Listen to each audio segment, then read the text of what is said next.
The first thing that we'll be looking at when we show up to a fire damage loss is to ensure that the property is safe for occupants to enter the building, and then we would look at the extent of the damage on whether things are salvageable and non-salvageable.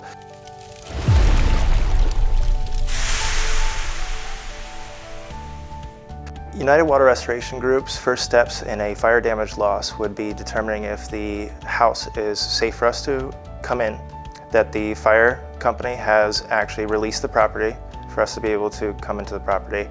to see if your insurance company needs to send out an investigator from their insurance to be able to determine the source of loss of the fire. And then we would remediate everything, get the removal process done, deal with all of the contents that were in the property, deal with all the documentation that we would have, and then we would look at cleaning and deodorizing the building so that way it is ready for repairs. So you want to make sure that it's done correctly by a professional, because for one, the odor will never get out of your home. You'll be smelling it, you'll be having flashbacks about it. So you need to ensure that the home is cleaned properly, your duct systems are cleaned properly. So whenever we're dealing with any type of fire damage or smoke or odor damage, we come out and we clean everything, and the best process is removal of those materials in its entirety. And then what we would do is we would aerosolize a fog that is a deodorizing agent, and then we use all of our air filtration devices and a cleaning process. And sometimes you have to go to the extent where you would encapsulate some of the structural aspects to ensure that the odor does not permeate. The biggest thing is ensuring that it won't happen again